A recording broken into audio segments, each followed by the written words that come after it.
today. Wow. Yung sa kabila, sabihin mo, parang may iba sa'yo. Okay. Pwede po ang buhayin natin ng ilaw at minsan pa, wag na po tayong umupo. Sabay-sabay nga po nating ideklara ang ating tool verse. Luke 4:18-19. 1, 2, 3, go! The Spirit of the Lord is upon me because He has anointed me to preach the gospel to the poor. He has sent me to heal the brokenhearted, preach deliverance to the captives, and recovery of sight to the blind. Acceptable year of the Lord. For God is Jesus and He is the anointed one. And sabay-sabay po ang ating J1 culture. 1, 2, 3, go! I am a blessing. I am anointed. I am a deliverer. I am a good follower. I don't destroy, I build. I am not seasonal. I appreciate everyone and everything. I am part of something big. I am in partnership with Christ and I am not extreme. Palakpakan po natin ang Lord and tayo po ay makakaupo na pansamantala. Wow, yan gusto ko eh, buhay ang ilaw. Para nakikita ko yung mga naggagandahan at nagpopogihan JA1 mataas na kahoy. Amen? Naniniwala po kayo doon? Tingnan mo yung katabi mo, maganda ba? Pogi ba? Legit. Legit. Okay, so, meron po ba sa kauna-unahang pagkakataon ay nakapunta sa ating church? First time, you are invited to come. Okay. Okay, sige po. Ayan. So, moving forward. Thank you, Lord. Talaga pong masaya yun, no? Kapag po merong mga first time, iba po yung feeling. So, sabihin mo sa katabi mo ulit, oy, sa sunod, dapat may bago kang katabi. Yan. Yung may bagong katabi, may pakain si pastor. Yeah. Sa Sunday ha, pangako po yan. Kaya lang wala si pastor ngayon. Ang ating pong senior pastor na si Pastor Finney ay na-invite sa JA1 Lobo. Doon po siya nag-speak kaninang 8:30 ng umaga. Kaya po wala po siya ngayon sa ating service. Pero yun nga po, di ba last week, sino po nakakaalala nung topic na na-share ni pastor last week? Di ba ang theme natin is Kingdom Come? Ano yung topic natin nung Sunday? Kingdom purpose. Yan, nakikinig. Very good. Kingdom purpose. So we're talking about kingdom purpose. Kasi ang ating pong tool verse is found on Matthew 6:9. Pwede po ba natin sabay-sabay basahin? Andiyan po ba? Yan. Okay, sabay-sabay natin basahin. 1, 2, 3, go. In this manner, therefore, pray, our Father... Sige po, louder. Your will be done. Give us this day our daily bread. As we forgave those who... And do not lead us into temptation, but deliver us from the evil one. For yours is the kingdom and the power and the glory forever. Amen. Sino pong familiar sa prayer na to? This is the, tinatawag po itong the Lord's Prayer. And ang prayer pong ito is napaka-popular, hindi lang para sa ating mga born-again Christians, hindi lang para sa mga Christians, even to the people na outside, they are very familiar and sometimes memorya po nila yung prayer na to. And this morning, we will talk about and focus on Matthew 6:10. Matthew 6:10, sabi po dyan is, your kingdom come, your will be done on earth as it is in heaven. Tayo po'y mag-pray. Lord, salamat sa pagkabasa ng iyong salita. Salamat sa kapangyarihan mo, Panginoon, na kumikilos sa aming lugar, sa aming kalagitnaan.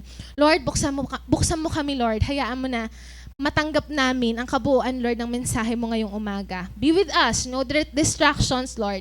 Ikaw lang po ang aming focus. We love you. In Jesus' name, amen. Palakpakan po natin ang Lord.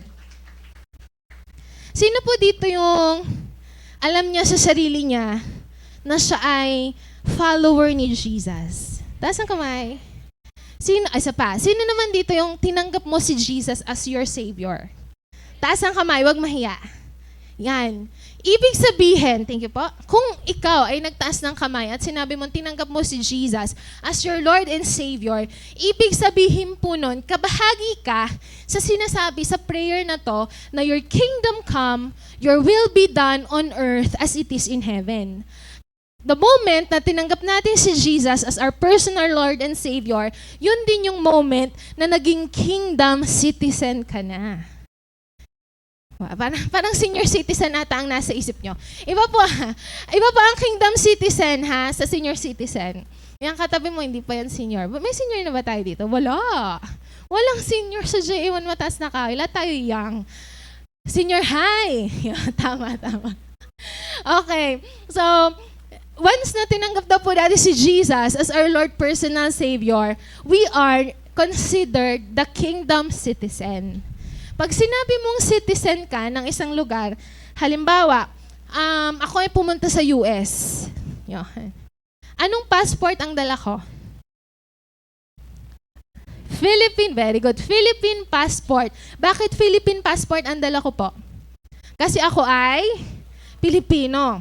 Pumunta ako sa Bangkok. Napagbintangan ako. Yun. Parang napagbintangan ako na ako daw ay nagnakaw.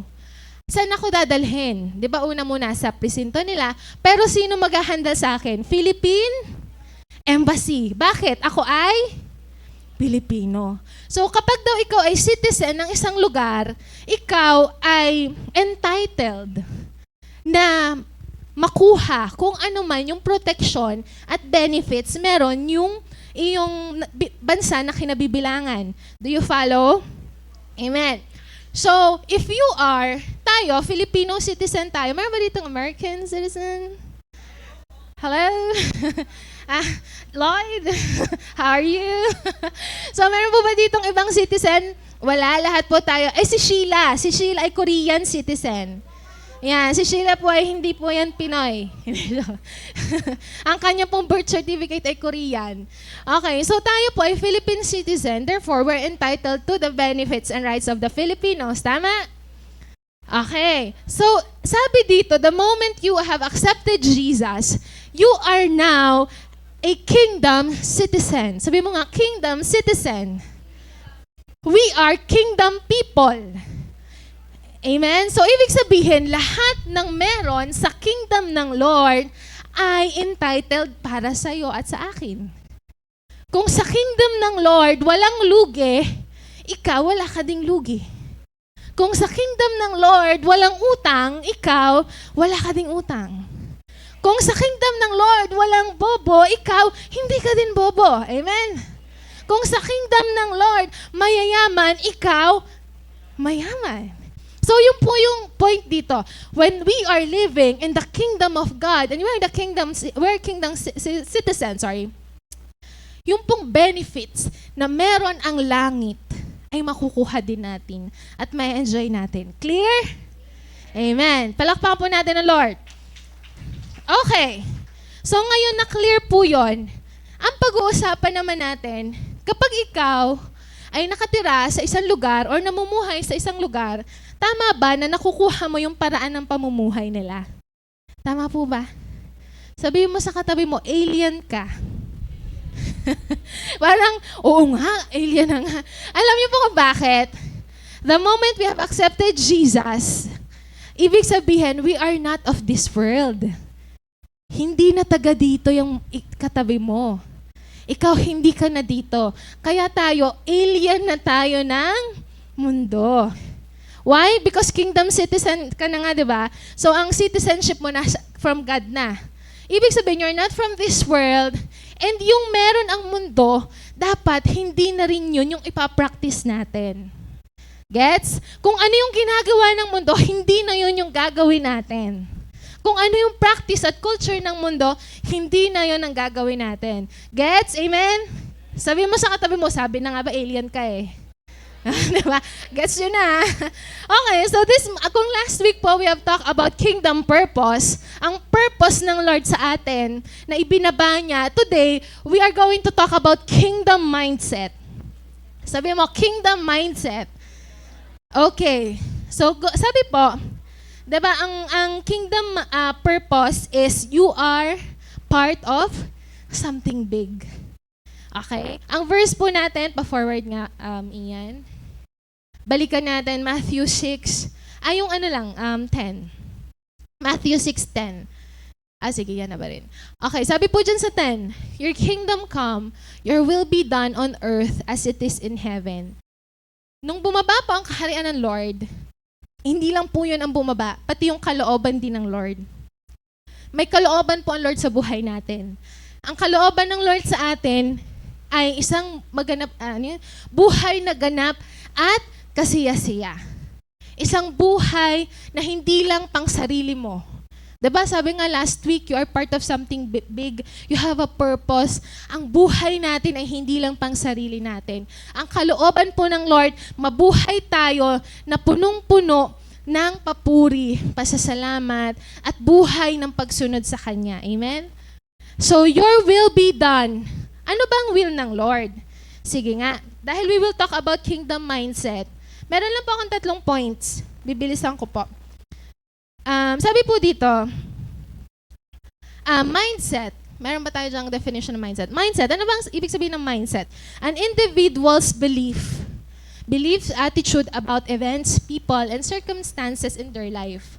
Ang mindset daw ay paniniwala mo or ugali mo towards a person or a group of people, circumstances, or mga pangyayari sa buhay. Sino po dito yung kapag nakakita ng Bombay? Okay, nagtawa.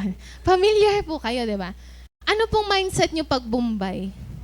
5-6, pautang. Ayan. Ganun nga po ang ating mindset. Kumbaga mindset natin, basta Bombay, pautang. Hindi ba pwedeng anak ng Bombay? Na naglalakad lang. Di ba? Parang ganun agad. Pag po tayo ay may nakitang isang matandang lalaki na may kaakibat na babaeng maganda. Sugar daddy. Grabe! Judger! Hindi ba pwedeng mag-ama? Ay ba talaga? Di ba yung mindset na buo? Parang meron na agad tayong parang ganyan. Alam niyo po, ako pag may nakita nag-i-e-bike, alam niyo po ba? Sorry po sa mga nag-i-e-bike. Ano nga, Roslyn? Ang mindset ko po, pag nag-i-e-bike, hindi marunong mag-drive. Tama ba? Dito, Frenny, may e-bike din. Alam niyo po, ang mindset ko, pag may naka-e-bike, ako'y iiwas. Dahil para sa akin, ang mag-i-e-bike, hindi marunong mag-drive. Mindset ba? Mindset. Ganun po, di ba? Minsan, sa totoo lang, ang mindset natin ay nabuo base sa mga pangyayari, nakita, narinig, sa buhay natin. So tayo po, we are living on this earth for the longest time. Marami po tayong mindset na nabuo na base sa mundo. And ang gusto ng Lord, ngayong ibinaba niya yung kaharian niya sa buhay mo at buhay ko, hindi lang natin makuha yung purpose na ibinigay niya, pero kasama doon yung kalooban niya sa buhay natin. At makukuha po natin yung kalooban ng Lord kung tama ang ating mindset. Amen? Sige po. 3 things that we will talk about. Mindset that we need to practice. First is trust mindset. Yan. Sabi mo, trust mindset. Okay. So sabi nga dyan sa Matthew 6:10, Your kingdom come, your will be done on earth as it is in heaven. So ibig sabihin, hindi lang ikaw parte ng purpose ng Lord sa buhay mo, parte ka din ng will ng Lord. Parte din tayo ng will ng Lord sa mundo at will ng Lord sa buhay mo. Part ka nun. So, ang gusto ng Lord, because you're part of that, God wants us to have trust mindset. Ano po ba kapag sinabi natin yung trust mindset? Ito po ay yung isip, paraan ng pag-iisip na naniniwala at nagtitiwala ka na may magandang kalooban ng Lord kahit na parang kabaliktaran na nangyayari. May mga ganun po bang pagkakataon? Diba na, hindi, promise ng Lord. Sabi nung Sunday, the Lord will bless me and keep me. Pero parang you don't feel blessed. Diba? May mga ganun pagkakataon. Amen po ba? That's why God wants us to have the trust mindset. Dahil nga, para po ma-receive natin yung kalooban ng Lord, kailangan may mabago muna sa isip natin. And bakit mahalaga na ikaw ako at yung katabi mo ay mabago yung pagtitiwala at mindset na yon. Sabi po dyan, your will be done. Ang will po ng Lord ay nagaganap madalas sa pamamagitan ng mga taong sumusunod sa Kanya. Dito po ba, meron po bang tagasunod ang Lord? Amen. Naniniwala po ako, ang J1 Mataas na Kahoy ay followers and obedient followers ni Jesus. Amen. Para magawa yung will ng kingdom ng Lord, kailangan may sumusunod sa Kanya. At ang gagamitin niya ay yung sumusunod sa Kanya. Sabihin mo sa katabi mo, sumunod ka daw. Sabihin mo sa kabila, sumusunod na nga. Kaya nga nandito, sumusunod di ba? Okay, so for us, for the will of God to happen, God will use yang katabi mo. Gustong gamitin ng Lord yung katabi mo kahit hindi halata. Kahit paano, Lord, gagamitin mo ba talaga to? O kaya minsan pagharap mo sa salamin, Lord, gagamitin mo ba talaga ako? Will mo ba na gamitin mo ako? You know, para mangyari ang kalooban ng Lord, kailangan ikaw at ako. Amen? Kanta yun ah. Kailangan ikaw at ako. Hindi pwedeng ako lang. Hindi pwedeng life group leader lang. Hindi pwedeng si pastor lang. Hindi pwedeng si ate lang. Kailangan ikaw at ako kasama dun sa kalooban ng Lord. Amen? So kung kasama ka sa kalooban ng Lord, kasama po tayo sa pagsunod, parte po tayo nun, kailangan meron po tayong babaguhin. At ang babaguhin po natin ay yung mindset natin ng pagtitiwala. So, gusto ko lang po maging clear, iba po ang kalooban ng Lord sa tinadhana. Ayan. Ayan, tawanan kayo. Iba po ang kalooban ng Lord kapag sinabi mong, Lord, nagtitiwala po ako sa kalooban mo. Kumpara sa tinadhana akong maging ganito. Di ba, yung faith, alam niyo po ang tadhana, very limiting. Kapag sinabi mong tadhana, tinadhana ako mapangasawa siya. Kaya lang, ganito naman siya, ganyan naman siya, ganyan naman, ganto. Alam niyo po, kapag po sinabi nating tinadhana, hanggang doon na lang eh. Kasi yun eh. Wala ka nang pwedeng baguhin. Hindi mo na pwedeng ayusin yung ugali mo. Hindi mo na pwedeng baguhin yung pananaw mo. Hindi mo na pwedeng i-improve yung pamumuhay mo kasi tinadhana na akong mahirap. Pinanganak ako mahirap, mahirap na rin ako mamamatay. Ito ang tadhana ko. Nakarinig po kayong ganon? Basa patingin ng palad. Ako po'y nabasahan ng palad noon ng aking kaklase. Patingin ng palad, naku Rocky. Sinasabi ko sa iyo. Alam niyo po, lahat ng sinasabi ng tadhana, ito po ay may hangganan at may limitasyon. Totoo po, di ba?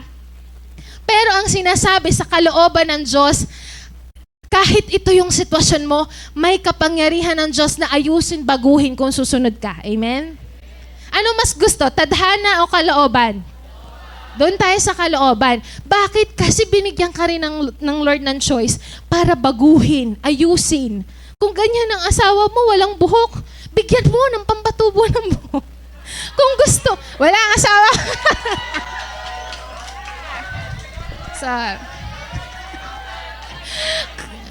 Wala. Nabawi ako, wala si pastor eh. Hindi. Kung ang kalooban ng Lord ay ganon, ako po'y masaya sa asawa ko kahit walang buhok. Para sa akin, napaka-pogi po niyan. Siya po talaga may gusto magkabuhok. Hindi po ako. Minahal ko po siya ng walang buhok, ay bahala po siya kung gusto niya ng buhok.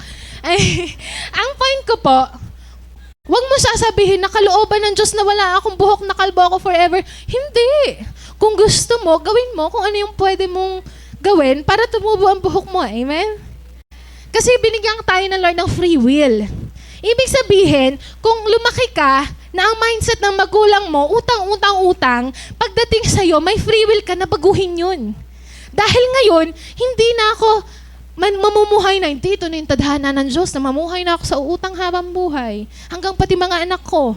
Hindi eh. Kasi alam mo, nakalooban ng Diyos, pagpalain ka, so magkakaroon ka na ng pagbabago sa isip mo na, magtiwala ako sa Lord ngayon. Diyos ang gagawa ng paraan sa buhay ko. Pwede mabukas ako ng negosyo. Pwedeng gawin ko to para magkapera ako. Mas nagtitiwala ako sa plano ng Diyos. Wag muna akong mangutang. Hindi ko kailangan mangutang. May pagbabago sa isip. Amen? Kasi ang focus mo na ay kalooban ng Diyos. Ano pa po? Minsan kasi, kapag tayo ay namuhay na sa nakasanayan natin sa mundo, ano ba ang mga nakasanayan natin sa mundo? Tumingin tayo sa mga, sabihin nating, breadwinner. Yan.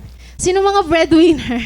Alam niyo po, ang pagiging breadwinner ay isang nakakatuwang estado as long as you are happy on giving. Meron po tayong mga breadwinner sa family. Pero alam niyo po, ang isang tinuro sa akin ng Lord, huwag tumingin sa mga tao na kayang magbigay sa'yo. Sa mga breadwinner ng family mo, huwag umasa sa kanila, but instead, umasa tayo sa Lord. Bakit ko po ito nasabi? Di po ba sa mundo, merong show yung Showtime na ang title ay Breadwinner? Napapanood niyo po yun? Di ba nakakaiyak naman yung story? Na grabe daw bigay sa magulang, tas nung hindi na siya makapagbigay, biglang pagsasalita na siya na hindi maganda. Kung papansinin po natin, parang halos ganun yung mga kwento, di ba? Magsasabi yung breadwinner, pagod na siya. Pagod na ba yung katabi mo? Baka iba yan. Pagod na ba siya? Di ba, ganun yung laging kwento ng mga breadwinner, pagod na sila. And kung titingnan po natin, kultura kasi natin na tumulong kahit pagod ka na. Or minsan, ang hindi maganda, yung mga kamag-anak, umasa, kahit kaya naman nila. Di ba? Alam mo po, isa po yun sa culture na magandang ma-improve at maayos natin na lahat pwedeng kumita ng pera, na lahat pwedeng maging breadwinner. And alam niyo po, ang in-impress po sa akin ng Lord nung mga nakaraan, sabi ng Lord, anak, huwag kang tumingin sa mga taong kayang magbigay sa'yo. Tingnan mo ako, sa akin ka magtiwala. Huwag mong tingnan, sinabi ko nga po yung kay Pastor sabi ko, alam mo mahal, sabi sa akin ng Lord, huwag daw akong umasa sa'yo. Sabi ni Pastor, umasa ka naman sa akin. Ba't naman ako yung asawa mo? Sabi po ni Pastor. Pero ang point ng Lord is, huwag kang umasa sa tao na kayang mag-provide sa'yo. Instead, umasa ka sa akin na source ng lahat ng bagay. Kasi kapag palakpakan nga mo natin, Lord. Kasi kapag umasa tayo sa tao, ang tao may hangganan din yan eh. 'Di ba? Pero ang Lord, kapag ang tiningnan mo yung kalooban niya sa buhay mo, iba po yung, mas wala po yung hangganan, mas infinite. And magugulat ka, alam niyo po, nagugulat po ako, may nagme-message sa akin, may nakakausap ako, uy, ganito, anong Gcash mo? Yan. Tanungin niyo naman ako kung ano Gcash ko. Tsaka lang. May nagtatanong po sa akin, anong Gcash mo? Ibibigay ko to sa'yo, send ko sa'yo, ganyan. And you know, nakakatawa po ang Lord, sinasabi ko nga sa Lord, Lord, nakakatawa ka, kung minsan akala ko wala na, pero pag sinabi ko nga, Lord, na sa'yo ako aasa, doon mo ipoprove. Diba? So, trust mindset. Trust the Lord. Tapikin mo, katabi mo, sabihin mo, binibigyan kita ng karapatan na paalalahanan ako pag nawawalan ako ng tiwala. Ayan, ha? So, meron ka ng trust partner. So, the best way daw po para magkaroon tayo ng trust mindset sa Lord is paulit-ulit na pagbabasa ng mga word ng Lord sa buhay natin. Mga life verse, promises. Gaya po nung, sino po dito mga may life verse? Ang isa po sa life verse ko, Psalms 23, goodness and mercy will follow me all the days of my life. Mga ganon. Na Lord, sabi mo dito, bebless mo ko eh. Lord, sabi mo, ask and I will receive. Seek and I will find. So yun po, it helps. Amen. So, number 2, from trust mindset, dito naman po tayo sa abundance mindset. Ang abundance mindset po ay para po sa mga tao, because we are kingdom citizens, sabi mga kingdom citizen, because you are a kingdom citizen, walang kulang. Sabi walang kulang. Lahat ay sapat. Lahat ay overflow. Amen. So, pag po sinabing abundance, hindi nagkukulang. Yung wallet mo, kahit mukhang kulang, hindi magkukulang yan. Alam niyo po, pag may nagde-declare ng blessing, binubuksan ko yung wallet ko tsaka bag ko. Kaya nga bumalik ulit ako sa malaking wallet ngayon. Sabi ko, Lord, ayoko na ng maliit na wallet kasi konti lang ang malalaman. Alam niyo po, wallet ko ngayon malaki na. Sabi ko, Lord, ito yung yung kasya, yung makakapal na bundles ng pera. Kasi Lord, alam ko, ibe-bless mo ako eh. Alam niyo po ang abundance mindset. Sabi sa Psalms 23, the Lord is my shepherd. I lack nothing. Walang kulang sa akin. O hindi ako kulang emotionally, hindi ako kulang spiritually, hindi ako kulang financially, hindi rin ako kulang sa kung ano man. Dahil ang Diyos ang kasama ko, ang Diyos ay nasa sa akin, ang Diyos ang aking pastol. What does it mean? Meron pong, kapag po kasi sinabi, ang kabaliktaran ng abundance mindset ay scarce mindset or laging kulang.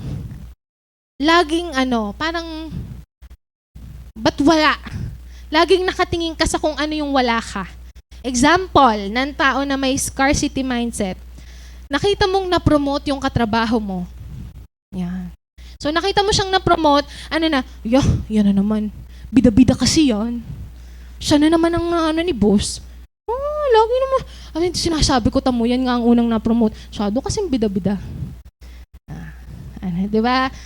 Scarce mindset. Ano kapag abundance ang mindset? Abundant ang mindset. Uy, na-promote, congrats! Ako na ang next.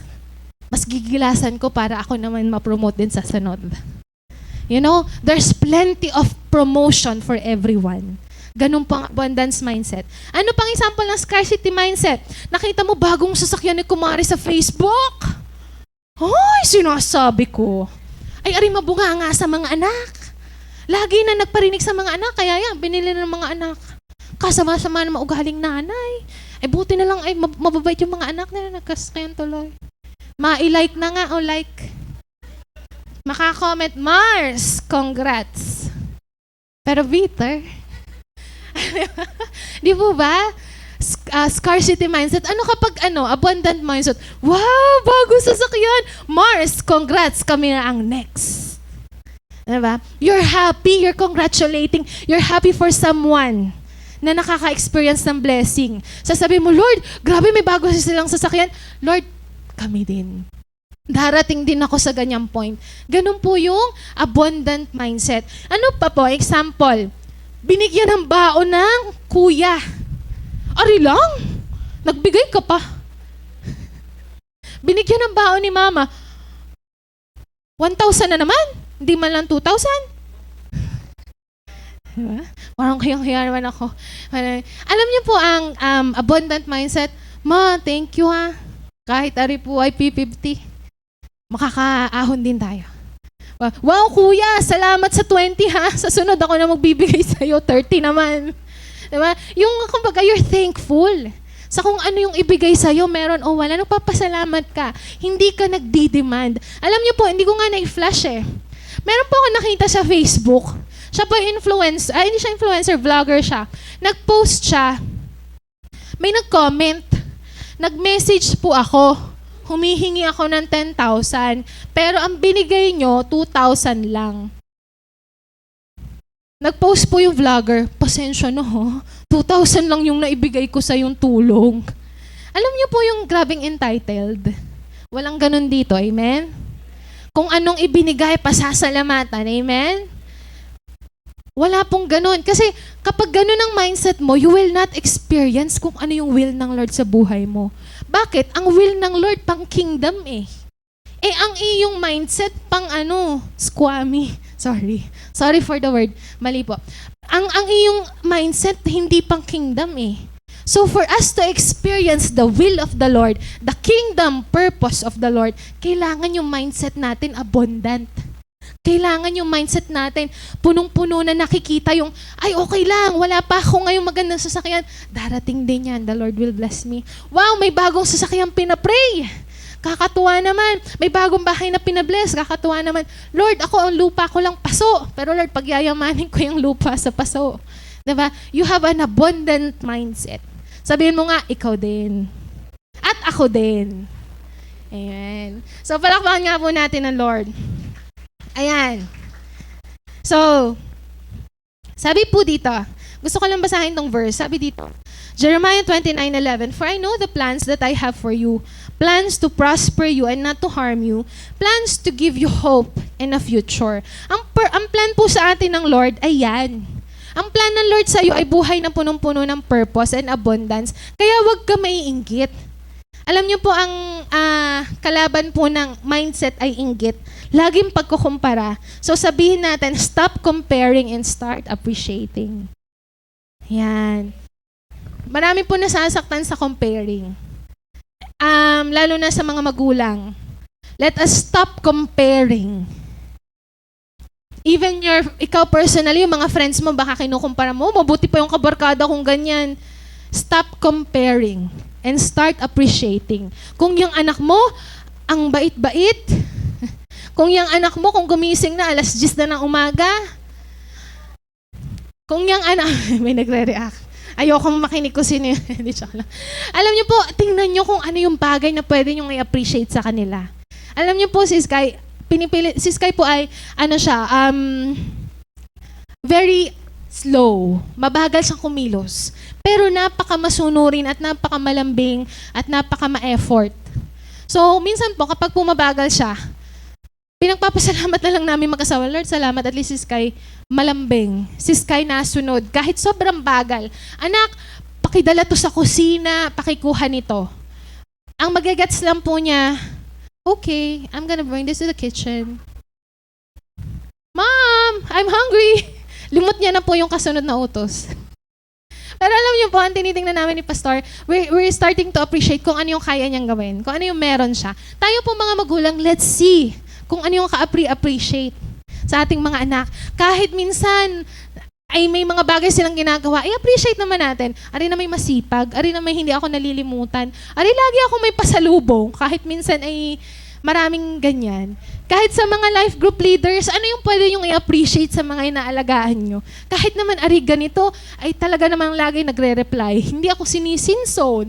You appreciate what you can sa kanila. Yan. So ito kahit ganito, tuwing lang nakaka-attend, pero pag umattend, napakaganda ng suot. So i-appreciate natin sila. So again, stop comparing and start appreciating. And this brings us to our number 3 mindset. Sabihin po natin, gratitude mindset. Yan. Meron po ako nabasang book, Leadership Pain. Yung book na yon, punong-puno siya ng struggles ng lahat na naglilingkod sa Lord. May namatayan, may nalugi ng milyon-milyong piso, merong iniwan ng mga leaders, meron pong nawalan ng anak. Sobrang daming kwento dun sa libro na yon. Pero alam niyo po, ang bottom line, bakit yung mga taong yon ay nakapagtagumpay para magawa yung kalooban ng Diyos sa buhay nila? Sila po ay may pusong mapagpasalamat. Sa kahit anong sitwasyon, sa kahit anong kabigatan, sa kahit anong nararanasan, sila po ay may puso na punong-puno ng pagpapasalamat sa Diyos. Paano po ito? Paano po yun?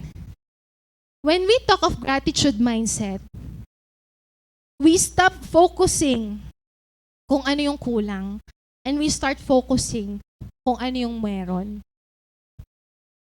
Gratitude mindset. Sabihin po nito, sabi po dito sa ang gratitude mindset daw po ganito. Nandyan si boss mo, nakita mo, tas inutusan ka na naman. Lagi na lang ako inuutusan. Hindi man lang yung iba. Kapag daw po gratitude mindset, yun, inutusan naman ako ni boss, Lord, salamat, may trabaho ako. Diba? Nakita mo si pastor. Uy, pakilipat naman ito dyan. Ayan na naman, umutos na naman si pastor. Gratitude mindset, Lord, salamat. Meron po akong pastor na mabait. Or Lord, salamat, may lakas po ako para magbuhat. Ano pa po? May dumating ka na pera. Kulang. Tapos sabi, magtatights pa. Lord, kulang na nga. Pero Lord, salamat. Ikaw magmumultiply. Amen. Lagi po yung prayer ng nanay ko. Naiyak siya minsan kasi ang daming bayaran, tas 6 kami magkakapatid. Lahat kami may pa-tuition, pabaon lahat. Sasabihin nun, naiyak siya. Sabi niya, Lord, salamat. Kasi binibigyan mo kami ng pera na pangbayad Pero lahat ng perang natatanggap niya, may nakalaan na. Pero isa po yun sa natutunan ko sa nanay ko, na lagi naming sinasabi ni Pastor, pag sinasabi namin na, mahal, may ganito, ganyan, salamat, may pambayad tayo. No? Let's make it our practice na, Lord, salamat, may pambayad. Lord, salamat, nagbigay ka, may pang ganito. May pangbili ng ganyan. Alam niyo po, gusto ko lang po i-testify ang aking life group. Yan, nandito po siya, ang Mami Belen. Mami Belen! Kaway po kayo. Alam niyo po, ang Mami Belen po nung March, siya po ay nalaglag po siya sa isang mataas na parte. And nung bumagsak po si Mami Belen, nadali po ang kanyang shoulder at pababa po dito. So, hindi po niya maigalaw, sobrang sakit po. And alam niyo po, nung kinumusta po namin siya, alam niyo po una niyang sinabi sa amin, o nga po, ito po nangyari, salamat po sa Lord at hindi napatama yung ulo ko. Alam niyo po, ang una kong kinabahan ako, sabi ko, Lord, bago pa lang ang Mami Belen, tas ganito, Lord, lagi naming prayer, protection, at saka yung health niya. Alam niyo po yung sa heart ko na, Lord, tulungan niyo nga ako pag-pray ko, Mami. Pero alam niyo po, ang sabi niya sa amin, salamat sa Lord. At hindi niya hinayaang tumama ang ulo ko. At ito lamang braso. Di po ba yung gratitude mindset? Palakpakan naman po natin ang Lord sa buhay ng Tita Belen. Na kahit ano yung mangyari sa'yo, pasasalamatan mo ang Lord sa kung ano yung pwede mong pasalamatan sa Kanya. Na ang titingnan mo ay yung bagay na pwede mong ipagpasalamat. Hindi yung, kasi pwede naman mag-isip, kaka-church ko nga lang kung kailan ako nag-church, saka naman nangyari to. Di ba, minsan ganon. Kung kailan ako nag-church, biglang may nanira sa akin. Kung kailan ako nag-church, biglang magganyan. Pero kapag yung mindset natin, aligned dun sa kalooban ng Lord, meron kang gratitude mindset na, Lord, salamat. Kasi di ba sabi mo, kapag may naninira sa'yo, ibig sabihin namumunga ka? Di ba sabi mo doon, Lord, blessed are the persecuted. Pag may nagpa-persecute sa amin, ibig sabihin, Lord, iba-bless mo pa kami. Thank you, Lord. So you have a gratitude mindset. There's a change. Bakit po natin kailangan magkaroon ng ganitong klaseng mindset? Kasi sa totoo lang po, ito ang kalooban ng Lord. Hindi naman sinabing pag sinunod mo ako, pag nangyari sa'yo ang kalooban ko, smooth sailing ang lahat. Wala pong ganung promise ang Lord. Ang promise ng Lord, sasamahan ka niya. Mangyayari sa'yo ang kalooban niya, ang purpose niya, ang magandang plano niya. Pero sabi din niya sa 1 Thessalonians 5:18, sabi po doon, in everything, give thanks, for this is the will of God in Christ Jesus for you. Lahat ng bagay na nangyayari sa'yo, masakit, maganda, mahirap, masaya, ipagpasalamat mo sa Lord. Dahil kalooban ng Lord na maranasan mo yan. Hindi para maging hanggang diyan ka na lang, pero para mag-grow ka. May mabago sa'yo.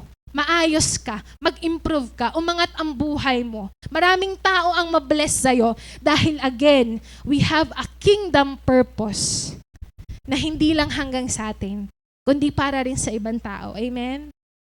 Pwede po ba natin palakpakan ng Lord? And this time po, tapos na po ako doon sa 3 points. Sabi nga, ano nga po yung 3?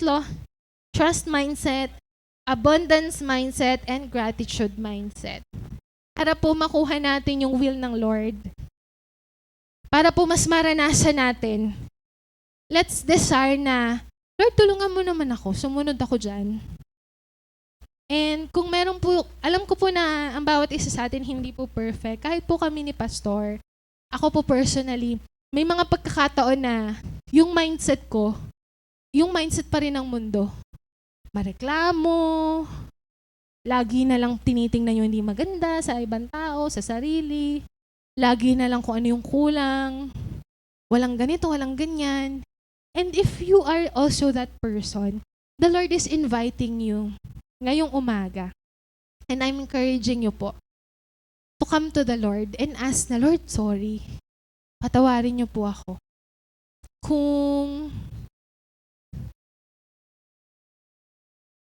Patawarin niyo po ako kung maraming pagkakataon na sa halip na magpasalamat ako, tingnan ko yung magandang bagay na ginagawa mo. Para maranasan ko, Lord, yung will mo sa buhay. Lord, lagi pong negative. Lord, sorry. Instead na maging encouragement ako sa mga anak ko, sa bahay, sa asawa ko, Lord, Ako pa yung nagiging source ng kanilang stress. Lord, sorry. Kung hindi po ako nasunod para maganap yung kalooban mo sa pamilya ko, na mawin sila at madala sa'yo. Kung ako po yung way at hindrance, Lord, sorry. Now, can we just bow our heads and just close your eyes? Ito po ay between sa'yo lang at sa Lord. Sabi ko nga, hindi ko po pwedeng gawin na ako yung hihingi ng tawad para sa'yo or yung ibang tao. It is only you who can ask the Lord and say, Lord, sorry. Kung hindi po ako nagtiwala, kung nawalan po ako ng trust sa kalooban mo, sa will mo, Lord, forgive me. Kung mas tiningnan ko, Lord, yung sarili ko, instead sa kung ano yung plano mo para sa mga taong idinadala mo for me, Lord, sorry. Just talk to the Lord. Ask for forgiveness. And sabi mo, Lord, ayoko na po nito. Ayoko pong maging mareklamo. Lord, ayoko maging masama yung lagi nalabas sa bibig ko. Kasi Lord, hindi naman yun yung will mo, Lord. Ayoko nito. Sabihin mo sa Lord, ano yung mga ayaw mo? Ano yung mga mindset na gusto mong alisin ng Lord? Yung mindset ba na lagi kang naasa sa tao? Is it the mindset na lagi ka na lang uutang? Is it the mindset na lagi mo nang kinumpara yung sarili mo sa iba? Buti pa sila. Come on. Can you ask the Lord, ayoko na nito. Alisin mo, Lord. Alam ko, Lord, hindi ito yung will mo eh. Hindi ganito yung mindset na gusto mo eh.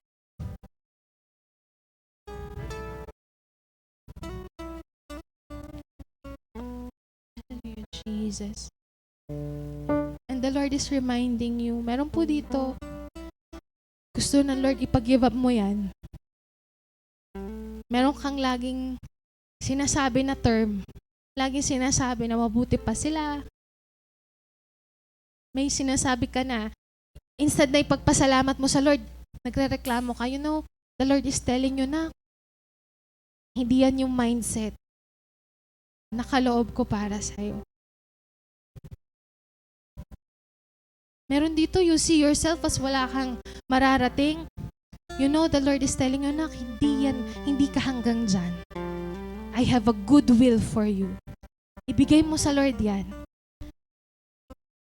The Lord is telling you to give Him that wrong mindset. Or posibleng may mindset na sinabi sa'yo ng magulang mo or ng community mo.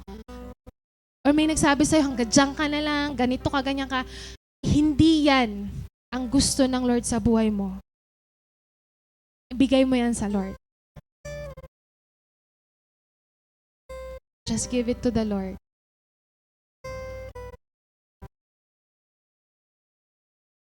Hallelujah, Lord. Father, you see it, Panginoon. Yung mga bagay, God, na nasa isip namin, sa puso namin, God, na nakatanim, Lord. Kita mo po ang bawat isa na nagbigay, naghingi ng tawad sa iyo, Lord, at umayaw dun sa mga maling mindset na yon. Lord, right now, ano man pong kasinungalingan, mga deception ng kaaway na itinanim sa puso't isipan namin, Lord, ito po'y tinutupok namin in the mighty name of Jesus. Sinusunog po namin, Lord, lahat ng mga maling pananaw, paniniwala, mga maling gawi, Panginoon. Ito po'y inaalis namin sa pangalan ni Jesus. Right now, in Jesus' name, in Jesus' name. Hallelujah. Can we just sing this song? Pasalamatan lang natin ang Lord.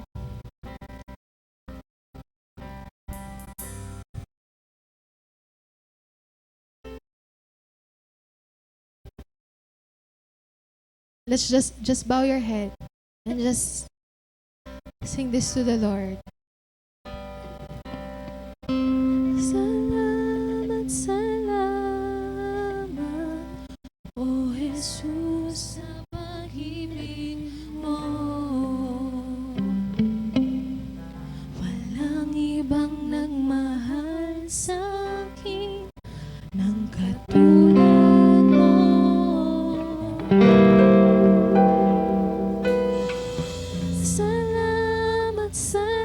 lamang, O Jesus, sa pag-ibig mo. Ako'y magsasaya sa piling mo.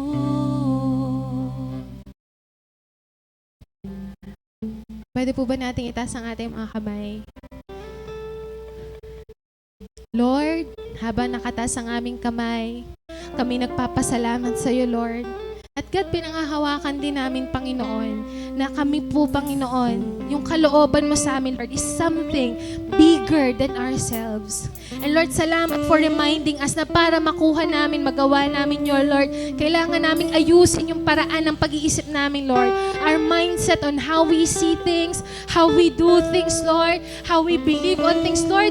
Continue to give us the grace na magtiwala sa iyo, na magpasalamat sa iyo, Lord. At tingnan yung mga bagay na ginagawa mo instead sa kung ano yung kulang. Lord, habang nakataas sa aming kamay, tinatanggap namin, God, that you will be with us, Lord. We will experience more of your will in our lives, Lord, as we obey you, as we follow you, Lord. Panginoon, sabi mo nga, Lord, in everything we will give thanks because alam namin, it is your will. And Lord, sa will mo, Panginoon, sa plano mo, sa purpose mo, naniniwala kami na ang buhay namin, God, ay isang maganda, buhay na ganap, Lord God, buhay na pinagpala, buhay, Lord, na may magandang kinabukasan, Lord, buhay na maayos, buhay, Panginoon, na malayo sa kung ano yung sinasabi ng mundo, pero buhay na punong-puno ng kapayapaan at pag-ibig mo, Lord. Yung po yung tinatanggap namin in the mighty name of Jesus.